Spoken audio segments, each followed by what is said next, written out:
Hi, ನಾನು ನಿಮ್ಮ ಕಿರಣ್ ರಾಜ್. ನಾನು ಪ್ರಾಮಿಸ್ ಮಾಡ್ತಿದ್ದೀನಿ, ನಾನು ಮಾಡೋ ಪ್ರತಿಯೊಂದು ಕೆಲಸ, ನಾನಿಡೋ ಪ್ರತಿಯೊಂದು ಹೆಜ್ಜೆ ನಮ್ಮ ಇಂಡಸ್ಟ್ರಿ ಬೆಳವಣಿಗೆಯ ಪೂರಕವಾಗಿರುತ್ತೆ. ಕಿರಣ್ ರಾಜ್ ಅಂದ್ರೆ ಪ್ರಮೋಷನ್ನಲ್ಲಿ ಮತ್ತೆ ಜನನ ಸೆಳೆಯುವಂಥಲ್ಲಿ ತುಂಬಾ ಅಟ್ರಾಕ್ಟಿವ್ ಆಗಿ ಮಾಡ್ತೀರಾ.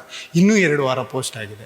ಏನು ಪ್ಲಾನ್ ಮಾಡಿದ್ದೀರಾ, ಏನು ಕತೆ? ಸಿನಿಮಾ ಮಾಡೋದು ಕಷ್ಟ ಅನ್ನಿಸ್ತಿತ್ತು, ಈಗ ನೋಡಿದ್ರೆ ಸಿನಿಮಾ ಪ್ರಮೋಟ್ ಮಾಡೋದು ಇನ್ನೂ ಕಷ್ಟ ಅಂತ ಅನಿಸ್ತಿದೆ. ಸೊ ಆ ಪ್ರಮೋಷನ್ಗೆ ಇನ್ನಷ್ಟು ಒಂದಷ್ಟು ಆಕ್ಟಿವಿಟೀಸ್ನ ಪ್ಲಾನ್ ಮಾಡ್ಕೋತೀನಿ. ರಾಜಧಾನಿ ಸಿನಿಮಾ ಯಶ್ ಸರ್ ಈ ಲುಕ್ ಒಂದು ಶೇಡ್ ಕಾಣಿಸ್ತಾರೆ ಲಾಸ್ಟ್ ಎಂಡಿಂಗ್ ಅವರು ಡಾನ್ ಆದ್ಮೇಲೆ ಆ ಲುಕ್ ಕಾಣ್ತಾ ಇದೆ. ಇದು ನನ್ನ ಮಾತಲ್ಲ, ನಿಮ್ಮ ಅಭಿಮಾನಿಗಳು ಕಮೆಂಟ್ ಹಾಕಿದ ಮಾತನ್ನ ನಾನು ನಿಮಗೆ ಹೇಳ್ತಾ ಇದ್ದೀನಿ.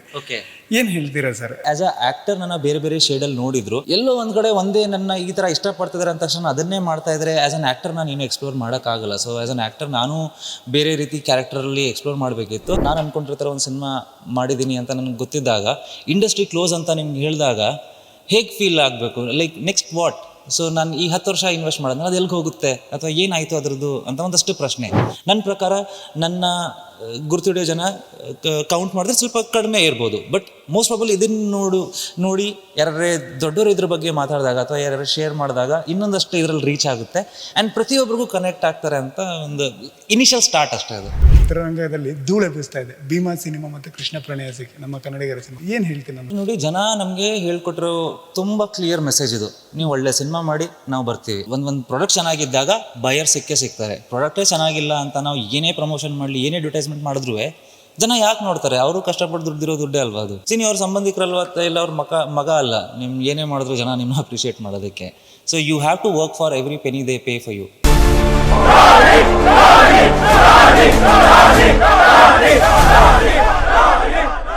ನಮಸ್ತೆ ವೀಕ್ಷಕರೇ, ಸ್ವಾಗತ ಸುಸ್ವಾಗತ. ರಾಣಿ ಸಿನಿಮಾ ಮುಂದೂಡಲಾಗಿದೆ. ಯಾಕೆ ಏನು ಅಂತ ಗೊತ್ತಿಲ್ಲ. ಅಂದರೆ ಆಗಸ್ಟ್ 30ರಲ್ಲಿದ್ದಂಥ ಸಿನಿಮಾ ರಿಲೀಸ್ ಆಗಬೇಕಾದಂಥ ಸಿನಿಮಾ ಮುಂದೂಡಲಾಗಿದೆ. ಏನು ಎತ್ತ ಅಂತ ಅವ್ರನ್ನೇ ಕೇಳಬೇಕು. ಕಿರಣ್ ರಾಜ್ ಅವ್ರು ನಮ್ಮ ಹತ್ರ ಇದ್ದಾರೆ, ಬನ್ನಿ ಕೇಳೋಣ. ಸರ್ ನಮಸ್ತೆ. ನಮಸ್ತೆ. ಹೇಗಿದ್ದೀರಾ ಸರ್? First class. ಸರ್, ನಿಮ್ಮ ಸೋಷಿಯಲ್ ಮೀಡಿಯಾ ನೋಡ್ತಲೇ ಇರ್ತೀವಿ. ಸಿನಿಮಾ ಬಗ್ಗೆ ಆಗಲಿ, ಸಾಮಾಜಿಕ ವಿಚಾರಗಳ ಬಗ್ಗೆ ಆಗಲಿ ಮಾತಾಡ್ತಲೇ ಇರ್ತೀರ. ಏಕೆ ಏನು ಸೋಷಿಯಲ್ ಮೀಡಿಯಾದಲ್ಲಿ ಇತ್ತೀಚೆಗೆ ತುಂಬ ಆ್ಯಕ್ಟಿವು. ಅದ್ರ ಜೊತೆ ಇದೊಂದು ಶಾಕ್ ನಿಮ್ಮ ಅಭಿಮಾನಿಗಳಿಗೆ.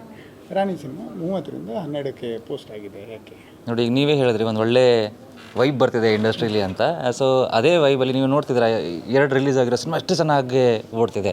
ಸೊ ಆ ಥರ ಚೆನ್ನಾಗಿ ಓಡ್ತಿರ್ಬೇಕಾದ್ರೆ ಆಬ್ವಿಯಸ್ಲಿ ಥಿಯೇಟರ್ ಆಕ್ಯುಪೆನ್ಸಿ ಚೆನ್ನಾಗಿರುತ್ತೆ. ಸೊ ಅದ್ರ ಮಧ್ಯ ನಾವು ನಮ್ಮ ಸಿನಿಮಾ ಚೆನ್ನಾಗಿ ರಿಲೀಸ್ ಮಾಡಬೇಕಲ್ಲ. ಸೊ ನಾವು ಆ ಥಿಯೇಟರ್ ಗ್ಯಾಪ್ ನೋಡ್ಕೋಬೇಕಾಗುತ್ತೆ, ಒಂದು ಸೆಟಪ್ ನೋಡ್ಕೋಬೇಕಾಗುತ್ತೆ. ಆ್ಯಂಡ್ ಡಿಸ್ಟ್ರಿಬ್ಯೂಟರ್ಸರಿಗೆ ಇದ್ರ ಬಗ್ಗೆ ತುಂಬ ನಾಲೆಜ್ ಇದ್ದೇ ಇರುತ್ತೆ. ಸೊ ಅವ್ರ ಎಕ್ಸ್ಪೀರಿಯನ್ಸ್ ಮುಂದೆ ನಾವು ಏನು ಹೇಳೋಕ್ಕಾಗಲ್ಲ. ಸೊ ಅವರೇ ನಮಗೆ ಸಜೆಸ್ಟ್ ಮಾಡಿದ್ದು, ಸೊ ಯಾವುದೋ ಒಂದು ಮೂಲೆಯಲ್ಲಿ ಯಾವುದೋ ಒಂದು ಥಿಯೇಟ್ರಲ್ಲಿ ನೀವು ಇದನ್ನು ಹಾಕೋದಕ್ಕಿಂತ ಜಸ್ಟ್ 2 ವಾರ ನೀವು ಮುಂದೆ ಹೋದರೆ ಒಳ್ಳೆ ಸೆಟಪ್ ಸಿಗುತ್ತೆ. ಸೊ ಆ ಸೆಟಪ್ಗೋಸ್ಕರ ವೇಟ್ ಮಾಡಿ ಅಂತ. ಸರ್, ಹಬ್ಬದ ಊಟನ ಕಾಯ್ದು ತಿನ್ನಬೇಕು, ಹಬ್ಬದ ಊಟ ರುಚಿ ಕಾಣಬೇಕು ಅಂದರೆ ಕಾಯಬೇಕು ಅಂತ. ಲೇಟಾಗಿ ತಿಂದ್ರೆ ಮಜಾ ಅನ್ಸಿ.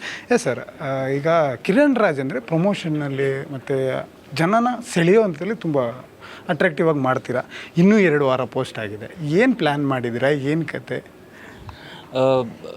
ಸೊ ಈ ಒಂದು ಇದರಲ್ಲಿ ಸ್ವಲ್ಪ ನಮಗೆ ಈಗ ನಾನು ಮಾಡ್ತಿರೋ ಪ್ರಮೋಷನ್ ಸರ್ವೆ ಮಾಡ್ತಾ ಇರ್ತೀನಿ. ಎಲ್ಲೆಲ್ಲಿ ರೀಚ್ ಆಗ್ತಿದೆ, ಎಲ್ಲೆಲ್ಲಿ ರೀಚ್ ಆಗ್ತಿಲ್ಲ ಅಂತ ಒಂದಷ್ಟು ಲೂಪ್ ಹೋಲ್ಸ್ ಇರುತ್ತೆ, ಅದನ್ನೆಲ್ಲ ಕ್ಲಿಯರ್ ಮಾಡ್ಕೋತೀವಿ. ಇನ್ನೊಂದು ಆದಷ್ಟು ಗ್ರೌಂಡ್ ಪ್ರಮೋಷನ್ ಎಲ್ಲ ಜಾಸ್ತಿ ಮಾಡಿ ಜನಗಳಿಗೆ ಇನ್ನೂ ಹತ್ತಿರವಾಗಿ ಈ ವಿಷಯನ ಮುಟ್ಟಿಸ್ಲೇಬೇಕು. ಈಗ ಸಿನಿಮಾ ನಮ್ಮ ಪ್ರೊಡ್ಯೂಸರ್ ಅವ್ರು ಹೇಳಿದಾಗೆ ಸಿನಿಮಾ ಮಾಡೋದು ಕಷ್ಟ ಅನ್ನಿಸ್ತಿತ್ತು, ಈಗ ನೋಡಿದ್ರೆ ಸಿನಿಮಾ ಪ್ರಮೋಟ್ ಮಾಡೋದು ಇನ್ನೂ ಕಷ್ಟ ಅಂತ ಅನ್ನಿಸ್ತಿದೆ. ಸೊ ಆ ಪ್ರಮೋಷನ್ಗೆ ಇನ್ನಷ್ಟು ಒಂದಷ್ಟು ಆ್ಯಕ್ಟಿವಿಟೀಸ್ನ ಪ್ಲ್ಯಾನ್ ಮಾಡ್ಕೋತೀನಿ. ಸರ್, ನಾವೀಗ ರಾಣಿ ಸಿನಿಮಾದ ಪೋಸ್ಟರ್ ಮುಂದೆ ಇದ್ದೀವಿ. ಈ ಲುಕ್ ನೋಡ್ತಾ ಇದ್ರೆ ರಾಜಧಾನಿ ಸಿನಿಮಾ ಯಶ್ ಸರ್ ಈ ಲುಕ್ ಒಂದು ಶೇಡ್ ಕಾಣಿಸ್ತಾರೆ ಲಾಸ್ಟ್ ಎಂಡಿಂಗ್ ಅವರು ಡಾನ್ ಆದಮೇಲೆ ಆ ಲುಕ್ ಕಾಣ್ತಾ ಇದೆ. ಇದು ನನ್ನ ಮಾತಲ್ಲ, ನಿಮ್ಮ ಅಭಿಮಾನಿಗಳು ಕಮೆಂಟ್ ಹಾಕಿದ ಮಾತನ್ನ ನಾನು ನಿಮಗೆ ಹೇಳ್ತಾ ಇದ್ದೀನಿ.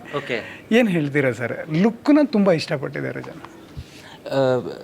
ಆಬ್ವಿಯಸ್ಲಿ ಜನ ಯಾವುದೇ ಚೇಂಜ್ ಓವರ್ನ ತುಂಬ 2 ರೀತಿ ಇರುತ್ತೆ. ಚೇಂಜ್ ಓವರ್ ಆದ ತಕ್ಷಣ ಇಲ್ಲ ಅಪ್ರಿಷಿಯೇಟ್ ಮಾಡ್ತಾರೆ, ಇಲ್ಲ ಅದನ್ನು ಕಂಪ್ಲೀಟ್ಲಿ ಇಗ್ನೋರ್ ಮಾಡ್ತಾರೆ. ಬಟ್ ಈ ಚೇಂಜ್ ಓವರ್ನ ಅಪ್ರಿಷಿಯೇಟ್ ಮಾಡ್ತಿದ್ದಾರೆ ಅಂದಾಗ ಜನ ಇದನ್ನು ಇಷ್ಟಪಡ್ತಿದ್ದಾರೆ ಅಂತ ನಾನು ಅನ್ಕೋತೀನಿ. ಆ್ಯಂಡ್ ಆ್ಯಸ್ ಅ ಆ್ಯಕ್ಟರ್ ನನ್ನ ಬೇರೆ ಬೇರೆ ಶೇಡಲ್ಲಿ ನೋಡಿದ್ರು, ಎಲ್ಲೋ ಒಂದು ಕಡೆ ಒಂದೇ ನನ್ನ ಈ ಥರ ಇಷ್ಟಪಡ್ತಿದ್ದಾರೆ ಅಂದ ತಕ್ಷಣ ಅದನ್ನೇ ಮಾಡ್ತಾಯಿದ್ರೆ ಆ್ಯಸ್ ಅನ್ ಆ್ಯಕ್ಟರ್ ನಾನು ಏನು ಎಕ್ಸ್ಪ್ಲೋರ್ ಮಾಡೋಕ್ಕಾಗಲ್ಲ. ಸೊ ಆ್ಯಸ್ ಅನ್ ಆ್ಯಕ್ಟರ್ ನಾನು ಬೇರೆ ರೀತಿ ಕ್ಯಾರೆಕ್ಟರಲ್ಲಿ ಎಕ್ಸ್ಪ್ಲೋರ್ ಮಾಡಬೇಕಿತ್ತು. ಸೊ ನಮ್ಮ ಡೈರೆಕ್ಟರ್ ಸರ್ ಅದನ್ನೆಲ್ಲ ಮೈಂಡಲ್ಲಿ ಇಟ್ಕೊಂಡು ಜನಕ್ಕೇನಾದರೂ ಹೊಸದಾಗಿ ಪ್ರೆಸೆಂಟ್ ಮಾಡಬೇಕು ಅಂತ ಇದನ್ನು ಮಾಡಿದ್ರು. ಆ್ಯಂಡ್ ಲುಕ್ ಟೆಸ್ಟ್ ಅದೆಲ್ಲ ಮಾಡಿದಾಗ ಪ್ರೆಸೆಂಟಬಲ್ ತುಂಬ ನಮ್ಗೆ ಅನ್ನಿಸ್ತು. ಆಮೇಲೆ ಸಿನಿಮಾ ನೋಡಿದಾಗ ಸ್ಟೋರಿ ವೈಸ್ ಏನಿದೆ ನನ್ನ ಪ್ರಕಾರ ನೀವು ಮರ್ತು ಬಿಡ್ತೀರಾ ಇದು ನಾನು ಅಂತ, ನೀವು ಇದನ್ನು ಬೇರೆ ರೀತಿಯಲ್ಲೇ ನೋಡ್ತೀರಾ. ಎಸ್ ಸರ್, ಹಾಗೆಯೇ ಪ್ರಮೋಷನ್ ಬಗ್ಗೆ ಮಾತಾಡುವಾಗ ಸಿನಿಮಾ ಚಿತ್ರರಂಗದ ಬಗ್ಗೆ ಒಂದಿಷ್ಟು ಮಾತಾಡ್ತೀರ. ನಾನು ವಿಡಿಯೋ ಬಗ್ಗೆ ಕೇಳಲ್ಲ. ಈ ವಿಡಿಯೋ ಐಡಿಯಾ ಯಾಕೆ ಬಂತು? ಯಾಕೆ ಸಿನಿಮಾ ಚಿತ್ರರಂಗದ ಈ ಪರಿಸ್ಥಿತಿಗೆ ನಾನು ವಿಡಿಯೋ ಮಾಡಬೇಕು ಅಂತ ಯಾವಾಗ ಹೊಡ್ತು? ಯಾರು ಐಡಿಯಾಸ್ ಏನಾದ್ರು ಕೊಟ್ರಾ ಹೇಗೆ? ಅದಕ್ಕಿಂತ ಮುಂಚೆ ಒಂದು ನ್ಯೂಸ್ ಎಲ್ಲ ಸ್ಟಾರ್ಟ್ ಆಗೋಗಿತ್ತು, ಇಂಡಸ್ಟ್ರಿ ಕ್ಲೋಸ್ ಆಗೋಗುತ್ತೆ ಅಂತ. ನಂಗೆ ನಿಜ ಹೇಳ್ತೀನಿ, ನನಗೆ ತುಂಬ ಭಯ ಅಂತ ಅಲ್ಲ, ಬಟ್ ತುಂಬ ಬೇರೆ ಥರ ಇದಾಗ್ತಿತ್ತು. ಬಿಕಾಸ್ ಒಂದು ಆ್ಯಕ್ಟರ್ ಆಗಬೇಕು, ಒಬ್ಬ ಬಿಗ್ ಸ್ಕ್ರೀನಲ್ಲಿ ಆ್ಯಕ್ಟರ್ ಆಗಬೇಕು ಅಂತ ನಾನು ಒಂದು 10 ವರ್ಷ ಬೇರೆ ಬೇರೆ ರೀತಿಯಲ್ಲಿ ಟ್ರೈ ಮಾಡ್ತಾನೆ ಇದ್ದೆ. ಅಂದರೆ ಬಿಕಾಸ್ ನನಗೆ ಡೈರೆಕ್ಟ್ ಅಂತೂ ಮಾಡೋಕ್ಕಾಗಲ್ಲ, ಅಥವಾ ಆ ಥರ ಬ್ಯಾಕಪ್ ಇಲ್ಲ, ಬ್ಯಾಕ್ಗ್ರೌಂಡ್ ಇಲ್ಲ. ಸೊ ಯಾವ ರೀತಿಲಿ ಆಗುತ್ತೆ ಅದೊಂದು ಗೋಲ್ ಮುಟ್ಟೋದಕ್ಕೆ ಟ್ರೈ ಮಾಡ್ತಿದ್ದೆ. ಅದರಲ್ಲೇ ಒಂದು 10 ವರ್ಷ ಕಳೆದು ಹೋಗಿದೆ. ಆ್ಯಂಡ್ 10 ವರ್ಷ ಆದಮೇಲೆ ಈ ಒಂದು ಪೊಸಿಷನ್ಗೆ ಬಂದಾಗ, ಈಗ ನಾನು ಅಂದ್ಕೊಂಡಿರೋ ಥರ ಒಂದು ಸಿನಿಮಾ ಮಾಡಿದ್ದೀನಿ ಅಂತ ನನಗೆ ಗೊತ್ತಿದ್ದಾಗ, ಇಂಡಸ್ಟ್ರಿ ಕ್ಲೋಸ್ ಅಂತ ನಿಮ್ಗೆ ಹೇಳಿದಾಗ ಹೇಗೆ ಫೀಲ್ ಆಗಬೇಕು, ಲೈಕ್ ನೆಕ್ಸ್ಟ್ ವಾಟ್? ಸೊ ನಾನು ಈ 10 ವರ್ಷ ಇನ್ವೆಸ್ಟ್ ಮಾಡಿದ್ರೆ ಅದು ಎಲ್ಲಿಗೆ ಹೋಗುತ್ತೆ, ಅಥವಾ ಏನಾಯಿತು ಅದರದ್ದು ಅಂತ ಒಂದಷ್ಟು ಪ್ರಶ್ನೆ. ಆ್ಯಂಡ್ ಸುಮಾರು ಕಡೆ ಜನ ಈ ಪ್ರಾಬ್ಲಮ್ ಬಗ್ಗೆ ಮಾತಾಡ್ತಿದ್ರು. ಸೊ ಬೇಸಿಕ್ಲಿ ಯೋಚನೆ ಮಾಡಿದಾಗ, ಓಕೆ ಎಲ್ಲ ಮಾತಾಡ್ತಿದ್ದಾರೆ, ನಾನು ಕೂತ್ಕೊಂಡು ಇದ್ರ ಬಗ್ಗೆ ಬರೀ ಚರ್ಚೆ ಮಾಡಿದ್ರೆ ಏನಾಗುತ್ತೆ. ನನ್ನ ಕಡೆಯಿಂದ ಈಗ ನೀವೇ ಏನಾರು ಕೇಳಿದಾಗ, ಸರಿಯಪ್ಪ ಎಲ್ಲ ಹೇಳ್ತಿದ್ದಾರೆ, ನೀವು ಏನು ಮಾಡಿದ್ದೀರಾ ಇದಕ್ಕೆ ಹೇಳ್ತಿದ್ದೀರಾ, ಓಕೆ ಏನು ಮಾಡಿದ್ದೀರಾ ಅಂತ ಯಾರು ಪ್ರಶ್ನೆ ಕೇಳಿದಾಗ ಒಂದು ಉತ್ತರ ಅಂತಲೂ ಇರಬೇಕಲ್ವ. ಸೊ ನಾನು ಅಂದ್ಕೊಂಡೆ, ಸುಮ್ಮನೆ ಪ್ರಾಬ್ಲಮ್ ಬಗ್ಗೆ ಮಾತಾಡೋದಕ್ಕಿಂತ ಏನು ಸೊಲ್ಯೂಷನ್ ಹುಡುಕ್ಬೋದು. ಆಮೇಲೆ ಜನಗಳನ್ನ ನಾವು ರೀಚ್ ಆಗ್ತಾಯಿದ್ದೀವಿ ಒಂದು ಮೀಡಿಯಮ್ ಮೂಲಕ. ಅದೇ ಮೀಡಿಯಮ್ ಮೂಲಕನೇ ಅವ್ರಿಗೆ ಹೇಳಿದಾಗ, ಒಂದು ರಿಕ್ವೆಸ್ಟ್ ಮಾಡಿಕೊಂಡಾಗ ಮೋಸ್ಟ್ ಪ್ರಾಬಬ್ಲಿ ಅದು ರೀಚ್ ಆಗುತ್ತೆ ಅಂತ ಅಂದ್ಕೊಂಡೆ. And I thought, okay, if in case ನಾನು ಸ್ಟಾರ್ಟ್ ಮಾಡಿದಾಗ ನನ್ನ ಪ್ರಕಾರ ನನ್ನ ಗುರ್ತಿಡಿಯೋ ಜನ ಕೌಂಟ್ ಮಾಡಿದ್ರೆ ಸ್ವಲ್ಪ ಕಡಿಮೆ ಇರ್ಬೋದು. ಬಟ್ ಮೋಸ್ಟ್ ಪ್ರಾಬಬ್ಲಿ ಇದನ್ನು ನೋಡಿ ಯಾರೇ ದೊಡ್ಡವರು ಇದ್ರ ಬಗ್ಗೆ ಮಾತಾಡಿದಾಗ ಅಥವಾ ಯಾರು ಶೇರ್ ಮಾಡಿದಾಗ ಇನ್ನೊಂದಷ್ಟು ಇದರಲ್ಲಿ ರೀಚ್ ಆಗುತ್ತೆ. ಆ್ಯಂಡ್ ಪ್ರತಿಯೊಬ್ಬರಿಗೂ ಕನೆಕ್ಟ್ ಆಗ್ತಾರೆ ಅಂತ ಒಂದು ಇನಿಷಿಯಲ್ ಸ್ಟಾರ್ಟ್ ಅಷ್ಟೇ ಅದು. ಎಸ್, ನೀವು ಪ್ರಾರಂಭ ಮಾಡಿದ್ರಿ ಏನಂದರೆ ನಿಮ್ಮ ಯಾವ ಉದ್ದೇಶ ಇರಲಿಲ್ಲ, ನಮ್ಮ ಚಿತ್ರರಂಗಕ್ಕೆ ಏನಾದರೂ ಒಂದು ಕೊಡಬೇಕು ಅಂತ. ಅದು ಬದಲಾವಣೆಯನ್ನು ತಗೊಂಡೋಯ್ತು. ಚಿತ್ರರಂಗದಲ್ಲಿ ಧೂಳೆ ಬೀಸ್ತಾ ಇದೆ. ಭೀಮಾ ಸಿನಿಮಾ ಮತ್ತು ಕೃಷ್ಣ ಪ್ರಣಯ ಸಖಿ, ನಮ್ಮ ಕನ್ನಡಿಗರ ಸಿನಿಮಾ, ಮತ್ತು ಗೌರಿ ಸಿನಿಮಾವೂ ಕೂಡ ಅದೊಂದು ರೀತಿಯಲ್ಲಿ ಧೂಳು ಬೀಸ್ತಾ ಇದೆ. ಏನು ಹೇಳ್ತೀನಿ ನಮ್ಮದು ಈ ಕನ್ನಡ ಸಿನಿಮಾದ ಈ ಬದಲಾವಣೆಗೆ, ಪುಟ್ಟ ಬದಲಾವಣೆ? ಅಂದರೆ ಸರ್ ನೋಡಿ, ಜನ ನಮಗೆ ಹೇಳ್ಕೊಟ್ಟಿರೋ ತುಂಬ ಕ್ಲಿಯರ್ ಮೆಸೇಜ್ ಇದು: ನೀವು ಒಳ್ಳೆ ಸಿನಿಮಾ ಮಾಡಿ, ನಾವು ಬರ್ತೀವಿ ಅಷ್ಟೇ. ಸೊ ಇಲ್ಲಿ ನಾವು ಸಮಸ್ಯೆ ಬಗ್ಗೆ ಆಗಲಿ ಅಥವಾ ಯಾವುದೇ ವಿಷಯದ ಬಗ್ಗೆ ಏನು ಹೇಳ್ತಾರೆ ಅದನ್ನೇ ಡಿಸ್ಕಸ್ ಮಾಡ್ತಾ ನೆಗೆಟಿವಿಟಿ ತುಂಬೋದಕ್ಕಿಂತ ನಾವೆಲ್ಲ ಕಾನ್ಸಂಟ್ರೇಟ್ ಮಾಡಬೇಕಾಗಿರೋ ಒಂದೇ ವಿಷಯ, ಒಳ್ಳೆ ಸಿನಿಮಾ ಮಾಡೋದು ಅಷ್ಟೇ. ಇದರಲ್ಲಿ ಹೇಳ್ತಿಲ್ಲ, ಸೆಕೆಂಡ್ ಥಾಟೇ ಇಲ್ಲ. ಸೊ ಒಂದು ಪ್ರಾಡಕ್ಟ್ ಚೆನ್ನಾಗಿದ್ದಾಗ ಬಯರ್ ಸಿಗ್ತಾರೆ. ಪ್ರಾಡಕ್ಟೇ ಚೆನ್ನಾಗಿಲ್ಲ ಅಂತ ನಾವು ಏನೇ ಪ್ರಮೋಷನ್ ಮಾಡಲಿ, ಏನೇ ಅಡ್ವರ್ಟೈಸ್ಮೆಂಟ್ ಮಾಡಿದ್ರೂ ಜನ ಯಾಕೆ ನೋಡ್ತಾರೆ? ಅವರು ಕಷ್ಟಪಟ್ಟು ದುಡ್ಡಿರೋ ದುಡ್ಡೇ ಅಲ್ವಾ ಅದು. ಅವ್ರಿಗೆ ಪ್ರತಿಯೊಂದು ಥಿಯೇಟ್ರಿಗೆ ಬಂದಾಗ ಅವರು ಏನು ದುಡ್ಡು ಕೊಡ್ತಿದ್ದಾರೆ ಅದಕ್ಕೆ ಈಕ್ವಲ್ ಆಗಿರೋ ಎಂಟರ್ಟೈನ್ಮೆಂಟ್ ಸಿಗಲೇಬೇಕು. ಇಲ್ಲಾಂತಂದರೆ ನೀವು ಅವ್ರ ಸಂಬಂಧಿಕರಲ್ವ, ಇಲ್ಲ ಅವ್ರ ಮಗ ಅಲ್ಲ, ನಿಮ್ಮ ಏನೇ ಮಾಡಿದ್ರು ಜನ ನಿಮ್ಮನ್ನ ಅಪ್ರಿಷಿಯೇಟ್ ಮಾಡೋದಕ್ಕೆ. So you have to work for every penny they pay for you.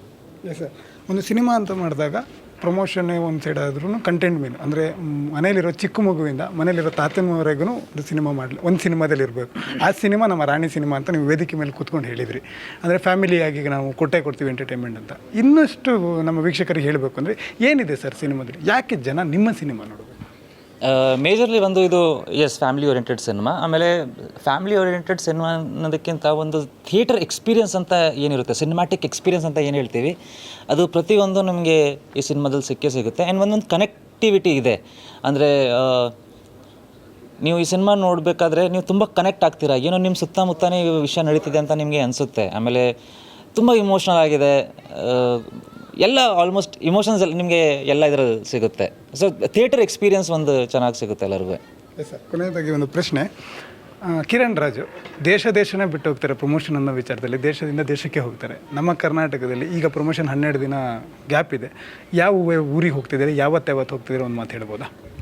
ಅಂದರೆ ಈಗ ಪ್ರಾಪರ್ ಶೆಡ್ಯೂಲ್ ಹಾಕಬೇಕು, ಬಟ್ ಆಲ್ಮೋಸ್ಟ್ ಎಲ್ಲ ಡಿಸ್ಟ್ರಿಕ್ಕು ನಾವು ಒಂದಷ್ಟು ರೋಡ್ ಮ್ಯಾಪ್ ಹಾಕ್ಕೊಂಡಿದ್ದೀವಿ. ಆಮೇಲೆ ನಮಗೆ ಈಗ 2 ವಾರ ಎಕ್ಸ್ಟ್ರಾ ಸಿಕ್ಕಿದೆ. ಆ 2 ವಾರನ ಪ್ರತಿಯೊಂದು ಈ ಗ್ರೌಂಡ್ ಪ್ರಮೋಷನ್ಗೆ ಬಳಸ್ಕೋಬೇಕು ಅಂತ ಈಗ ಅಂದ್ಕೊಂಡಿದ್ದೀವಿ. Yes sir, all the best sir, ಒಳ್ಳೆಯದಾಗಲಿ, ಶುಭವಾಗಲಿ. ಎಸ್ ವೀಕ್ಷಕರೇ, ಇದಿಷ್ಟು ಕಿರಣ್ ರಾಜ್ ಅವರ ಜೊತೆಗಿನ ಮಾತುಕತೆ. ನಾನು ನಿಮ್ಮ ಸಂದೀಪ್ ಶ್ರೀನಿವಾಸ್ ಅಂತ, ಸೌತ್ ಟಾಕೀಸ್. ನನ್ನ ಜೊತೆ ನಾಗೇಶ್ ಚನ್ನಣ್ಣನವರು.